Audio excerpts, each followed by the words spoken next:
আসসালামু আলাইকুম। এটিএন বাংলা সংবাদে সবাইকে স্বাগত জানাচ্ছি মার্সিয়া মীরা। শুরুতেই সংবাদ শিরোনাম। শেখ হাসিনাকে ফেরত চেয়ে চিঠির জবাব পেলেই পরবর্তী পদক্ষেপ নেবে সরকার। ভারতে বসে বিভিন্ন বক্তব্য দেয়ায় দিল্লির কাছে ঢাকার কড়া আপত্তি। নব থিয়েটার ও পদ্মা সেতু দুর্নীতির ষড়যন্ত্র মামলা ফের তদন্ত করবে দুদক। শেখ হাসিনা ও পরিবারের লেনদেনের নথি তলব করে কেন্দ্রীয় ব্যাংকে চিঠি।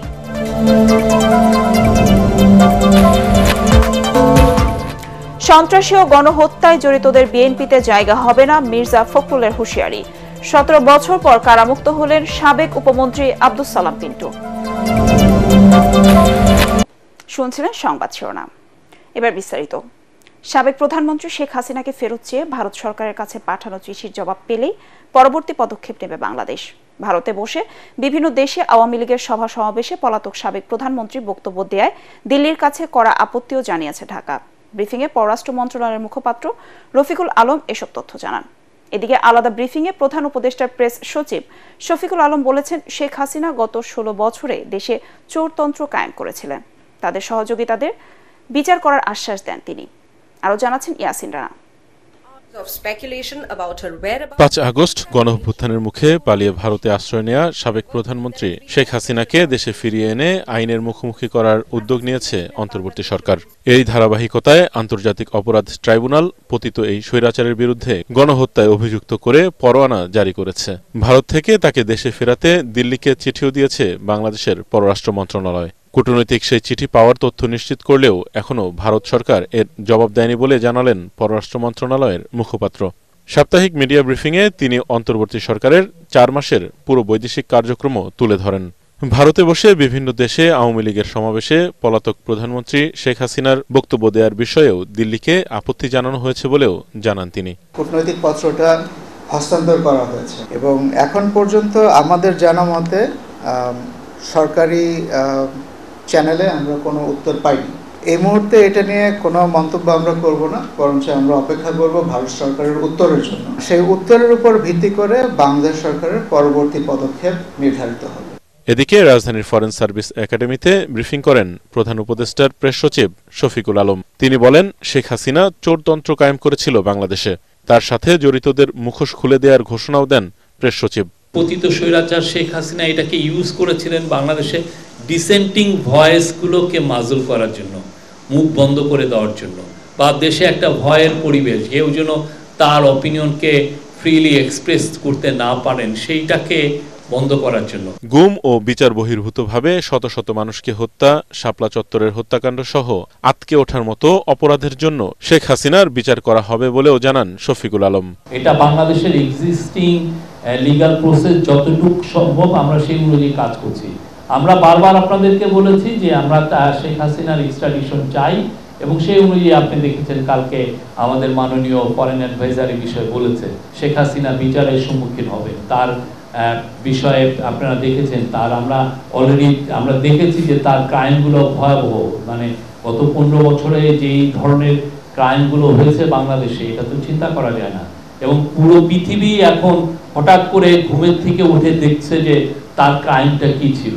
তিনি বলেন, দেশের আইন শৃঙ্খলা অবনতি নিয়ে যে প্রচারণা চালানো হচ্ছে তা সঠিক নয়। এছাড়া উপদেষ্টা পরিষদে জনপ্রশাসন মন্ত্রণালয়ের বিভিন্ন পদোন্নতি, গণভবনকে জাদুঘর করা, সাইবার সুরক্ষা অধ্যাদেশের খসড়া চূড়ান্ত হয়েছে বলেও জানান প্রধান উপদেষ্টার প্রেস সচিব Shafiqul Alam. Thank you. Yasin Rana, ATN Bangla, Dhaka.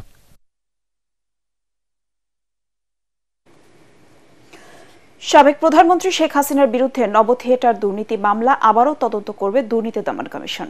সিদ্ধান্ত হয়েছে পদ্মা সেতু দুর্নীতির ষড়যন্ত্র মামলা পুনরায় তদন্তের। কমিশনের আশঙ্কা, প্রভাব খাটিয়ে এসব মামলা থেকে অব্যাহতি নিতে পারেন আসামিরা। এছাড়া শেখ হাসিনা ও তার পরিবারের দেশ বিদেশে ব্যাংক লেনদেনের নথি তলব করে বাংলাদেশ ব্যাংকে চিঠি দিয়েছে দুদক। রিপোর্ট মাহবুব কবির চপলের। 1996 সালে রাজধানীর বিজয় সরণিতে নভ থিয়েটার নির্মাণের উদ্যোগ নেয় আওয়ামী লীগ সরকার। খরচ ধরা হয় 120 কোটি টাকা।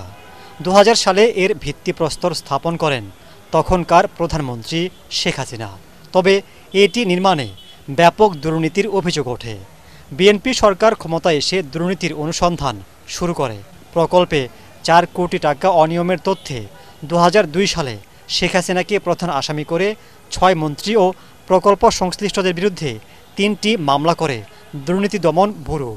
2005 সালে এসব মামলার অভিযোগপত্র দাখিলের নির্দেশ দেয় বিচারপতি সুলতান হোসেন খানের কমিশন। পরে ওই আদেশ চ্যালেঞ্জ করে হাইকোর্টে রিট করেন আসামিরা।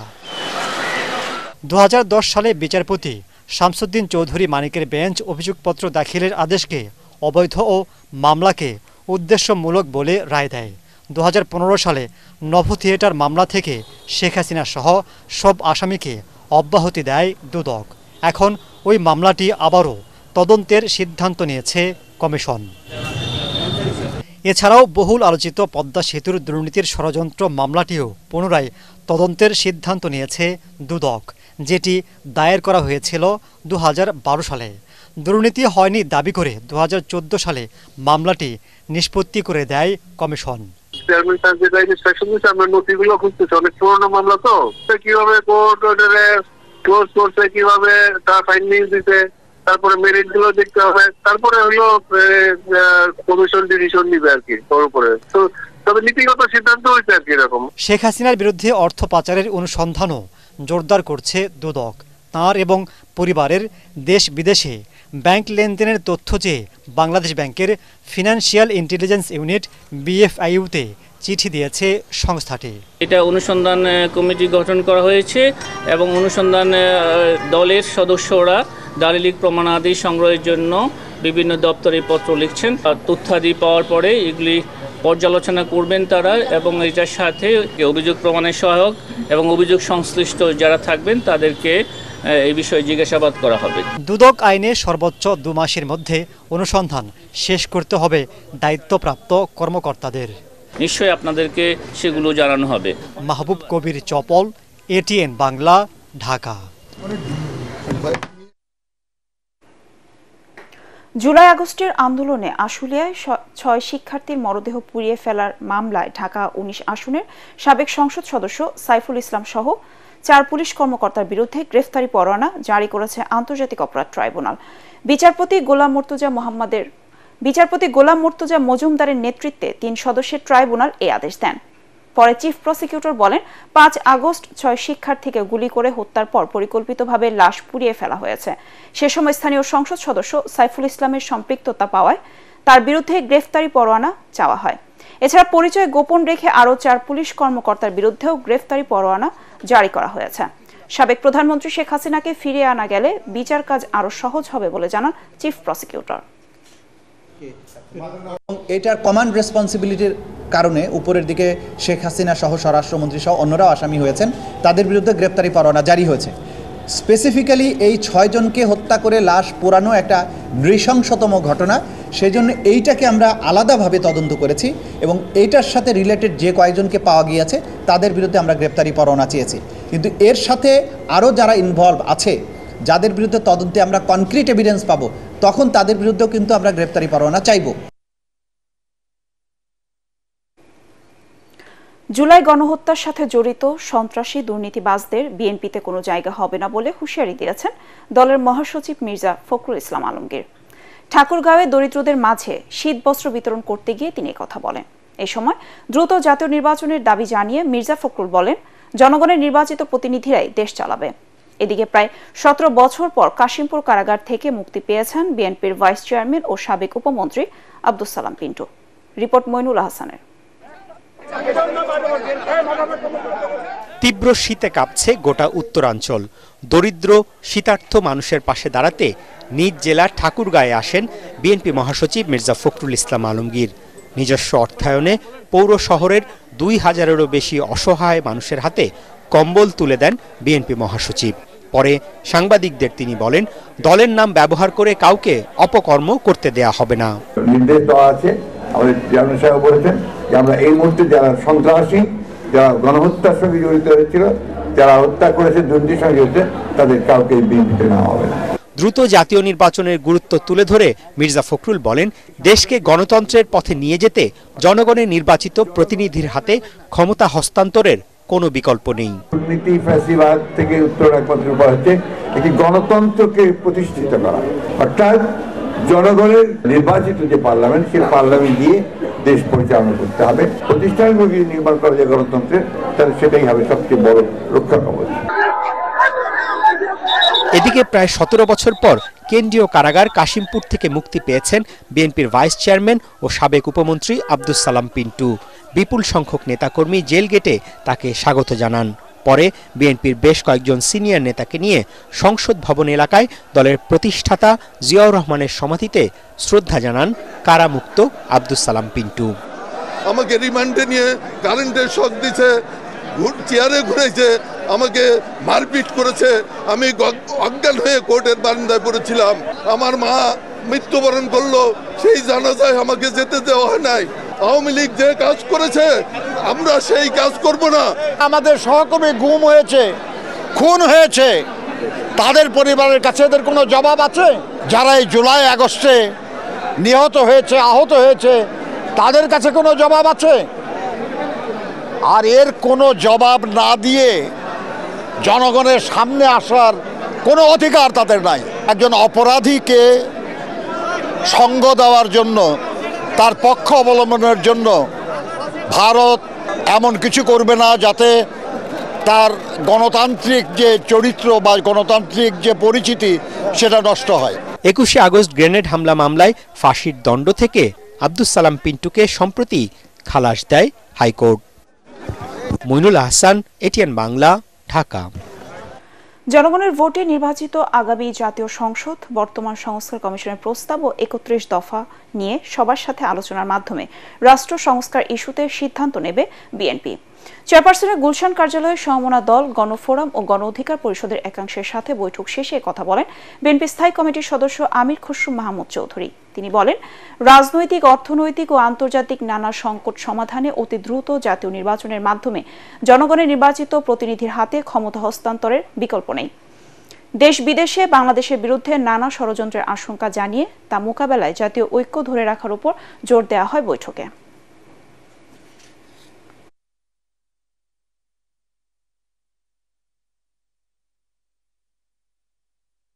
সংস্কার করতে হবে সংসদে, একটা নির্বাচিত, জনগণের নির্বাচিত সংসদ সেই সংস্কারগুলো সংসদে বাস্তবায়ন করবে। আমাদের 31 দফার বাইরেও অন্যান্য দলের যে সমস্ত সংস্কার প্রস্তাব আসবে সেগুলো আমরা সংসদে পেশ করব। ইন্টারিম সরকারের মাধ্যমে যে সংস্কার কমিটিগুলো তৈরি হয়েছে তাদের সংস্কারের প্রস্তাবও আমরা সংসদে আলোচনা করব। সংসদ সিদ্ধান্ত নেবে জনগণের ম্যান্ডেটের পরিপ্রেক্ষিতে যে সংস্কারগুলো আমরা সংসদে পাশ করব। আওয়ামী লীগ সরকারের সীমাহীন অন্যায়, হত্যা, গুম, নির্যাতনের কারণে তাদের পতন হয়েছে বলে মন্তব্য করেছেন জামায়াত ইসলামের আমির ডাক্তার শফিকুর রহমান। তিনি বলেন, শেখ হাসিনার শাসনামলে বিরোধীদের ওপর নির্যাতনের তাণ্ডব চালানো হয়েছে। বিচার বিভাগ সহ দেশের সকল প্রতিষ্ঠানকে ধ্বংস করে দিয়েছে দলটি। রংপুরের মিঠাপুকুর কলেজ মাঠে আয়োজিত পথসভায় জামায়াতের আমির এসব কথা বলেন। দেশ পরিচালনার দায়িত্ব পেলে ন্যায়ভিত্তিক রাষ্ট্র গঠনের অঙ্গীকার করেন ডাক্তার শফিকুর রহমান। একলা চলো নীতি বাদ দিয়ে রাজনৈতিক দলগুলোকে সাথে নিয়ে অন্তর্বর্তী সরকারকে পথ চলার আহ্বান জানিয়েছেন গণতন্ত্র মঞ্চের শীর্ষ নেতারা। দ্রব্যমূল্যের ঊর্ধ্বগতি নিয়ন্ত্রণ, মানুষের জানমালের নিরাপত্তা নিশ্চিত সহ জনদুর্ভোগ কমানোর দাবিতে আয়োজিত সমাবেশে তারা কথা বলেন। এত জনসমর্থন পাওয়ার পরও কেন দেশে সিন্ডিকেটের দৌরাত্ম্য, লঞ্চ ডাকাতির মতো ঘটনা ঘটছে, সরকারকে তার জবাব দিতে বলেন দলটির নেতারা। এই সময় উপস্থিত ছিলেন নাগরিক ঐক্যের সভাপতি মাহমুদুর রহমান মান্না, বিপ্লবী ওয়ার্কার্স পার্টির সাধারণ সম্পাদক সাইফুল হক, ভাসানী অনুসারী পরিষদের আহ্বায়ক শেখ রফিকুল ইসলাম বাবলু সহ আরো অনেকে। কুমিল্লায় এক বীর মুক্তিযোদ্ধাকে লাঞ্ছিত করার ঘটনায় তীব্র নিন্দা জানায় গণতন্ত্র মঞ্চ। অবিলম্বে নির্বাচনের নির্দিষ্ট তারিখ ঘোষণার দাবিও উঠে আসে সমাবেশ থেকে। সমাবেশ শেষে পল্টন মোড় থেকে বিক্ষোভ মিছিল করেন সংগঠনটির নেতাকর্মীরা। 100 জন মানুষকে জিজ্ঞেস করলে 90-95 জন বলবে যে বাস্তবে সরকার সদিচ্ছা থাকলেও, কিছু আন্তরিকতা দেখা গেলেও, কিন্তু বাস্তবে তারা দেশ পরিচালনায় একের পর এক তারা ব্যর্থতার পরিচয় দিয়ে যাচ্ছেন। একটা সামাজিক নৈরাজ্য চলছে, একটা বিশৃঙ্খলা চলছে, মানুষের জানমালে একটা নিরাপত্তাহীনতা এখনো দেখা দিয়েছে। দেশের জনপ্রশাসন ব্যবস্থা অনেকটা দালালির উপর দাঁড়িয়ে আছে বলে মন্তব্য করেছেন তত্ত্বাবধায়ক সরকারের সাবেক উপদেষ্টা ডক্টর হোসেন জিল্লুর রহমান। রাজধানীর সিরডাপ মিলনায়তনে সেন্টার ফর গভর্নমেন্ট স্টাডিজ আয়োজিত সংলাপে তিনি বলেন, গত 53 বছরেও জনপ্রশাসনের কাজ জনগণের স্বার্থে হয়নি। অন্যদিকে আওয়ামী সরকার জনপ্রশাসনকে দলীয়করণ করায় জনস্বার্থ বিঘ্নিত হয়েছে বলে মন্তব্য করেন ডক্টর বদিউল আলম মজুমদার। আরও জানাচ্ছেন মুশফিকুর রহমান। সিজিএস আয়োজিত গণতান্ত্রিক পুনর্গঠনের জন্য ধারাবাহিক সংলাপের তৃতীয় দিনে জনপ্রশাসন নিয়ে আলোচনা করেন বক্তারা।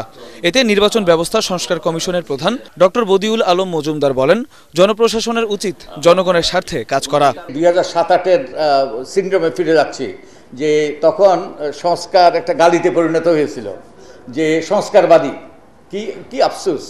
তখন যদি ওই সংস্কারগুলো করা হতো, কতগুলো সংস্কার, গুরুত্বপূর্ণ সংস্কার, তাহলে কিন্তু আজকের যে এই গত কয়েক মাসের যে বিয়োগান্তক ইতিহাস, এটা হয়তো সৃষ্টি হতো না। মানবাধিকার ও সেবার নিশ্চয়তার ভিত্তিতে জনপ্রশাসনে সংস্কার প্রয়োজন উল্লেখ করে তত্ত্বাবধায়ক সরকারের সাবেক উপদেষ্টা হোসেন জিল্লুর রহমান বলেন, কার্যকর জনপ্রশাসন তৈরিতে স্থানীয় সরকারকে গুরুত্ব দেয়া আবশ্যক। যে রাজনৈতিক দলগুলো কিন্তু এই যে জনপ্রশাসন সংস্কার হবে কিনা, ব্যবসায়ীদের সাথে সংস্কারগুলো হবে কিনা, তার কিন্তু দায়িত্ব রাজনৈতিক দলের সাথেও খুবই জরুরি। কারণ আমি যা দেখছি, বাংলাদেশে কিছু সংস্কার হবে, নির্বাচন হবে, কিন্তু জুলাই আগস্টের আকাঙ্ক্ষা পূর্ণ বাস্তবায়ন হবে কিনা, ওটা কিন্তু আপ ইন দি এয়ার। আবার যেন স্বৈরতন্ত্র ফিরে না আসে, সেজন্য জনগণের আকাঙ্ক্ষার ভিত্তিতে সংস্কার প্রয়োজন বলে মনে করেন বিশেষজ্ঞরা। মুশফিকুর রহমান, এটিএন বাংলা, ঢাকা। বাংলাদেশের যে কোনো উন্নয়ন প্রকল্পের খরচ আশেপাশের দেশের তুলনায় অনেক বেশি বলে জানিয়েছেন রেলপথ মন্ত্রণালয়ের উপদেষ্টা ফাউজুল কবির খান। অপব্যয় রেলের বর্তমান দুরবস্থার বড় কারণ বলেও জানান তিনি। সকালে ঢাকা থেকে সরাসরি খুলনা ও বেনাপোলে নতুন 2 জোড়া ট্রেনের উদ্বোধনী অনুষ্ঠানে উপদেষ্টা এসব কথা বলেন। এর ফলে পদ্মা সেতু দিয়ে খুলনা, যশোর, বেনাপোল হয়ে মাত্র 4.25 ঘন্টায় ঢাকার কমলাপুরে যাতায়াত করতে পারবেন যাত্রীরা। খায়রুল ইসলামের রিপোর্ট। দীর্ঘ প্রতীক্ষার পর মঙ্গলবার পদ্মা সেতুর ওপর দিয়ে ঢাকা থেকে খুলনা ও বেনাপোলে সরাসরি চালু হলো যাত্রীবাহী ট্রেন। রাজধানীর কমলাপুর রেলওয়ে স্টেশন থেকে খুলনা ঢাকা খুলনা রুটে জাহানাবাদ এক্সপ্রেস এবং বেনাপোল ঢাকা বেনাপোল রুটে রূপসী বাংলা এক্সপ্রেস ট্রেন দুটির উদ্বোধন করেন উপদেষ্টা মোহাম্মদ ফাউজুল কবির খান। রেল কর্তৃপক্ষ বলছেন, পদ্মা সেতু হয়ে ট্রেনে যাতায়াতে খুলনা ঢাকার দূরত্ব 212 কিলোমিটার কমেছে, আর ঢাকা থেকে খুলনা বা বেনাপোলে যাওয়া যাবে মাত্র 4.25 ঘন্টায়, যেখানে আগে খুলনা থেকে ঢাকা যেতে সময় লাগতো 9.5 ঘন্টা। নতুন এই মাইল ফলকের জন্য খুশি এসব অঞ্চলের যাত্রীরা। 3 ঘন্টায় ঢাকা যাব, আর আমার বাড়ি লোহাগাড়া যাবে 1 ঘন্টা 10 মিনিটে। খুবই ভালো লাগতেছে, কারণ এত কম সময়ে আমরা ঢাকা যাব, এটা আমাদের জাস্ট একটা স্বপ্ন ছিল। সময় বেঁচে যাচ্ছে, এজন্য আমরা খুবই আনন্দিত। দেখা যাচ্ছে আগের যে চিত্রা সুন্দরবন, এর থেকে 3 ভাগের 1 ভাগ টাইমে আমরা এখন ঢাকাতে সহজে পৌঁছে দিতে পারবো। এ সময় উপদেষ্টা ফাউজুল কবির খান বলেন, রেলের বর্তমান দুরবস্থার পেছনে দায়ী অতিরিক্ত ব্যয়, তাই এই খাতকে বাঁচাতে খরচ কমাতে হবে। আমাদের যেমন যে কোনো প্রকল্পেরই ব্যয় আপনি দেখবেন যে তুলনামূলকভাবে ভারতের তুলনায় কিংবা আশেপাশের দেশের তুলনায় অনেক বেশি। এইটা আমি আপনার রেলের সবাইকে অনুরোধ জানাবো যে কীভাবে এটা খরচ কমানো যায়। এই খরচ যদি কমানো না যায়, এই ব্যয় যদি কমানো না যায়, তাহলে আমাদের যে রেল সেবা দেওয়ার আমাদের প্রত্যাশা, সেটা আমরা পূরণ করতে সক্ষম হব। রেলের আয় দিয়ে এই খাতকে পরিচালনা করা হবে বলেও জানান রেলপথ মন্ত্রণালয়ের উপদেষ্টা। খায়রুল ইসলাম, এটিএন বাংলা, ঢাকা। নিরাপত্তা হুমকি সহ যে কোনো ঝুঁকি মোকাবেলা করতে সক্ষম হযরত শাহজালাল আন্তর্জাতিক বিমানবন্দর।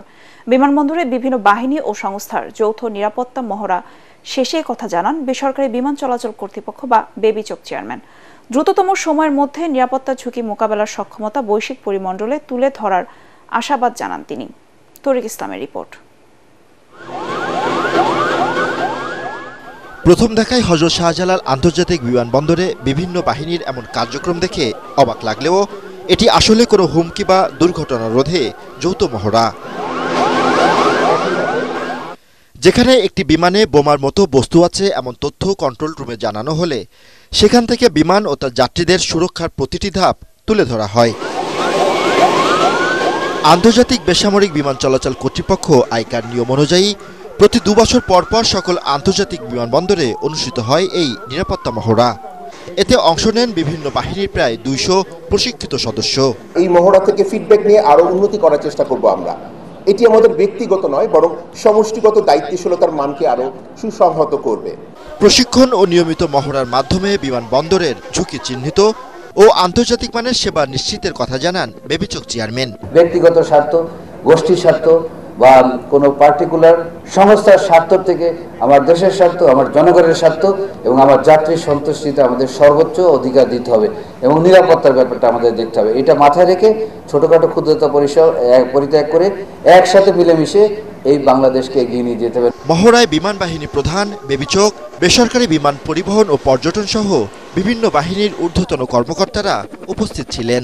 আন্তর্জাতিক বেসামরিক বিমান চলাচল আইন অনুযায়ী প্রতি 2 বছর পর পর অনুষ্ঠিত হয় এয়ারপোর্ট সিকিউরিটি এক্সারসাইজ। তারই ধারাবাহিকতায় আজ হযরত শাহজালাল আন্তর্জাতিক বিমানবন্দরে অনুষ্ঠিত হলো এ মহড়া।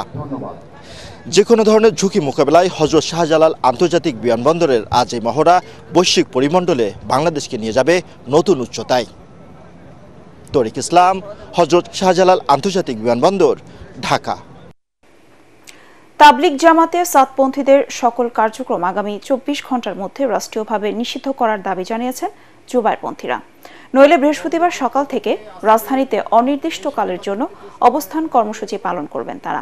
রাজধানীর কাকরাইল মসজিদের সংবাদ সম্মেলনে জুবাইরপন্থী মুরব্বীরা বলেন, 17 ডিসেম্বর গভীর রাতে এবং 2018 সালের 1 ডিসেম্বরে টঙ্গী ইজতেমা মাঠে সন্ত্রাসী হামলার সাথে জড়িত সকল অপরাধীকে দ্রুত বিচারের আওতায় আনতে হবে।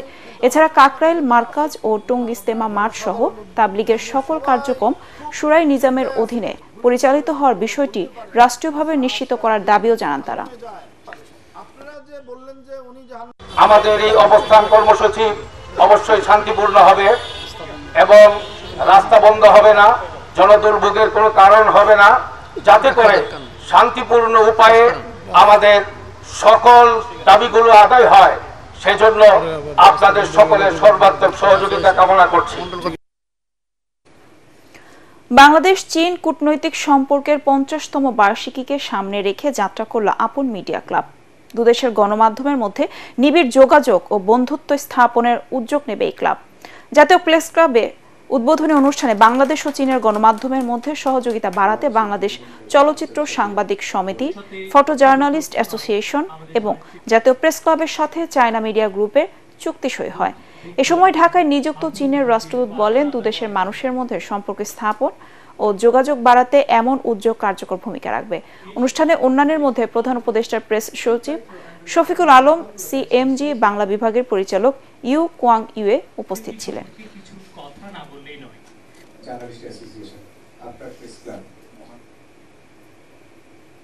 যশোরে তাফসিরুল কুরআন মাহফিল আয়োজনের নামে জমি দখলের অভিযোগ উঠেছে, তবে বিষয়টিকে সম্পূর্ণ ভিত্তিহীন ও মন গড়া বলছেন আদ্দিন কর্তৃপক্ষ ও জমির ভাড়াটিয়া। পুলিশ জানায়, অভিযোগ পাওয়ার পর পরিদর্শনে গিয়ে জমি দখলের কোনো প্রমাণ পাননি তারা। যশোর থেকে তামান্না ফারজানার পাঠানো তথ্য ছবি নিয়ে আরো জানাচ্ছেন তরিক ইসলাম। যশোর শহরতলির পুলেরহাটে অবস্থিত আদ্দিন সকিনা মেডিকেল কলেজ মাঠে 1, 2 ও 3 জানুয়ারি অনুষ্ঠিত হতে যাচ্ছে তাফসিরুল কুরআন মাহফিল। পুরোদমে চলছে মাঠ প্রস্তুতির কাজ। এদিকে জমি দখলের অভিযোগ করে যশোর প্রেস ক্লাবে সংবাদ সম্মেলন করেছেন খাদিজা খাতুন নামে এক নারী। 2012 সালে জমিটা জালালউদ্দিনের কাছ থেকে ক্রয় করি। যখন আদ্দিন মেডিকেল কলেজ শুরু করে এবং হাসপাতাল শুরু করে, তখন থেকে আমার যন্ত্রণা শুরু করে। ওদের সাথে কথা বলি, ওরা বললে যে না, আমাদের ওটাই আমাদের কোনো সমস্যা হবে না, আমরা ওটা আপনার জমি বা গাছপালা কোনো কিছুতেই আমরা ঘর বাড়িতে কোনো হস্তক্ষেপ করব না। তবে তার আনিত অভিযোগ সত্য নয় বলে দাবি করেন দীর্ঘদিন ধরে এ জমিতে বসবাসকারী কিতাব আলী। একই মত স্থানীয়দেরও। আদ্দিনের প্রতি কোনো অভিযোগ নেই আমার। মাঠের মধ্যে একা একা তো আর বসবাস করা যায় না ভাই, যার জন্য কারেন্ট নেই, আমার কেউ নেই এখানে, বাচ্চা নিয়ে থাকার কোনো পরিবেশ নেই। তাই আমি এখান থেকে চলে গেছি। জোর করে কারো তারা দিন ওরা যায়, যার জমি নেছে তার সাথে কথাবার্তা বলে তার মালিকের যেরকম আমার ডাউন এসে আমার এক রুম ঘর ছিল আমি সাইডে কিনে নিছি, তারা টাকা পয়সা দিয়ে নিয়েছে, কারো এই পর্যন্ত কেউ বলতে পারে না যে তার কারটা জোর করে দখল করে নিয়েছে। অভিযোগের বিষয়ে আদ্দিন মেডিকেল কলেজ হাসপাতালের নির্মাণ ও মেইনটেনেন্স বিভাগের সহকারী ম্যানেজার আব্দুল হান্নান মোল্লা বলেন, খাদিজা খাতুনের জমি দখল করা হয়নি। আমাদের সাথে তার কোনো এই বিষয়ে কোনো কথাই হয়নি, এবং এখানকার যে মাটি ভিটের কথা বলতেছে এখানে হালকা একটু উঁচু ছিল, সেটা মাটিটাও উনি যে বাড়ি এখানে ঘর করা ছিল টিনের ঘর কিতাব, সে কিতাবালি নিয়ে গেছে। এখানে আমরা তাদের কোনো জিনিসপত্র ধরিনি।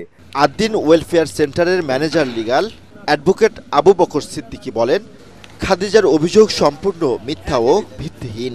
সাংবাদিক সম্মেলন করে অভিযোগ করেছেন আদ্দিন ওয়াজ মাহফিলের নামে তার জমি গ্রাস করছেন। এই সংবাদটা সম্পূর্ণ ভিত্তিহীন, মিথ্যা বানোয়াট। এ বিষয়ে কোতোয়ালি থানার ভারপ্রাপ্ত কর্মকর্তা বলেন, তারা ঘটনাস্থল পরিদর্শন করেছেন, সেখানে জমি দখলের কোনো প্রমাণ পাননি। তার অভিযোগটা পেয়ে আমার ওখানে চাষরা হারিয়েছে, ওখানে ইন্সপেক্টরকে পাঠিয়েছিল। সে সরেজমিনে দেখেছে যে চতুর্দিকে আদ্দিনের জমি, মাঝখানে সেই ভদ্র মহিলার জমি। তো এই জমিটাতে সে ভাড়াটিয়া দিয়েছিল, তো ভাড়াটিয়া নাকি তার ওই যে ঘরটা সে ভেঙে নিয়ে চলে গেছে। Bureau report, ATN Bangla. এবার আল আরফ ইসলামী ব্যাংক অর্থ সংবাদ।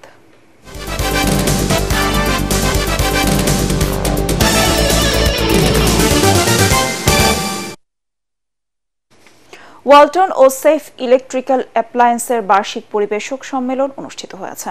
কক্সবাজারের ইনানীতে আয়োজিত সম্মেলনে কয়েক হাজার পরিবেশক, বিক্রয় প্রতিনিধি, ওয়ালটন পরিচালনা পর্ষদের সদস্য এবং ঊর্ধ্বতন কর্মকর্তারা অংশ নেন।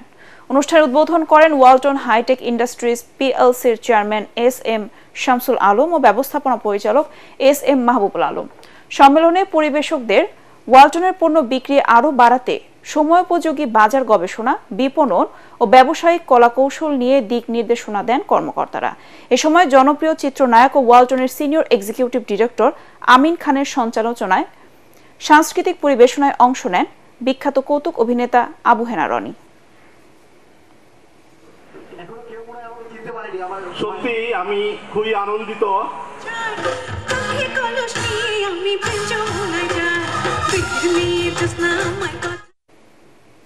শ্রমিক আইন কাঠামোর উন্নয়নে কাজ করার পাশাপাশি ইউনিয়নের শ্রমিকদের সাথে সমন্বয় করে সব চ্যালেঞ্জ মোকাবেলা করার আহ্বান জানিয়েছে জাতীয় গার্মেন্টস শ্রমিক ফেডারেশন। ঢাকা রিপোর্টার্স ইউনিটি মিলনায়তনে আলোচনা সভায় সংগঠনটির নেতারা বলেন, পোশাক খাতে উন্নয়নের ধারা অব্যাহত রাখতে শ্রমিকদের সময় মতো বেতন ভাতা পরিশোধের পাশাপাশি দক্ষ ব্যবস্থাপনা প্রয়োজন। অনুষ্ঠানে প্রধান অতিথি ছিলেন শ্রম সংস্কার কমিশনের প্রধান সৈয়দ সুলতান উদ্দিন আহমেদ। এছাড়া অন্যান্যের মধ্যে গার্মেন্টস শ্রমিক ফেডারেশনের সভাপতি আমিরুল হক আমিন উপস্থিত ছিলেন। এবার সন্ধানী লাইফ ইন্স্যুরেন্স আন্তর্জাতিক সংবাদ।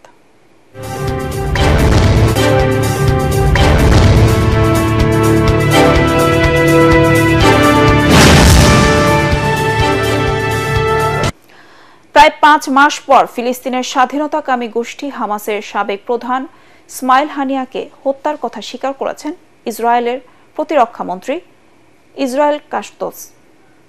দেশটির প্রতিরক্ষা মন্ত্রণালয়ের পক্ষ থেকে দেয়া বিবৃতিতে তিনি একথা বলেন। এ সময় কাতজ আরও বলেন, ইয়েমেনের হুতি বিদ্রোহীদের নেতৃত্বকেও হত্যা করবে ইসরায়েলি বাহিনী।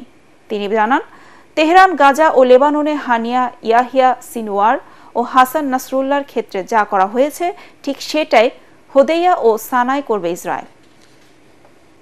শতভাগ সমর্পিত পেনশন 15 বছরের পরিবর্তে 10 বছরে করার দাবি জানিয়েছে পেনশন বৈষম্য দূরীকরণ পরিষদ। জাতীয় প্রেস ক্লাব মিলনায়তনে সংবাদ সম্মেলনে এই দাবি জানান পরিষদের নেতারা। এ সময় তারা নতুন ও পুরাতন স্কেলের পেনশন বৈষম্য দূর করতে এক পথ এক পেনশন চালু করার দাবি জানান। বাজার মূল্য ও বাস্তবতার সাথে মিল রেখে যৌক্তিক চিকিৎসা ভাতা বাড়ানোর কথাও বলেন তারা। এবার পার্টেক্স খেলার খবর।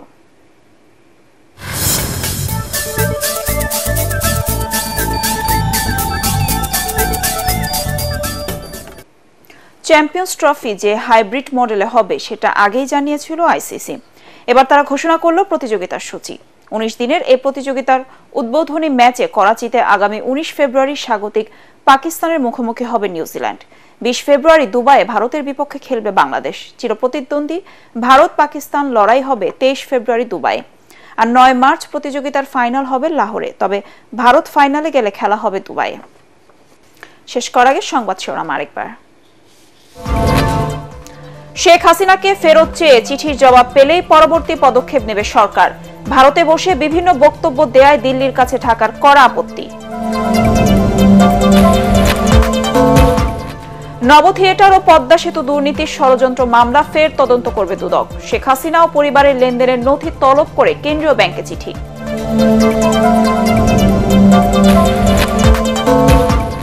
সন্ত্রাসী ও গণহত্যায় জড়িতদের বিএনপিতে জায়গা হবে না, মির্জা ফখরুলের হুঁশিয়ারি। 17 বছর পর কারামুক্ত হলেন সাবেক উপমন্ত্রী আব্দুস সালাম পিন্টু। পরবর্তী সংবাদ দেখার আমন্ত্রণ জানিয়ে এখনকার মতো শেষ করছি। এটিএন বাংলা সংবাদ ইউটিউবে দেখতে ব্রাউজ করুন, youtube/ATN বাংলা নিউজ। ধন্যবাদ সবাইকে।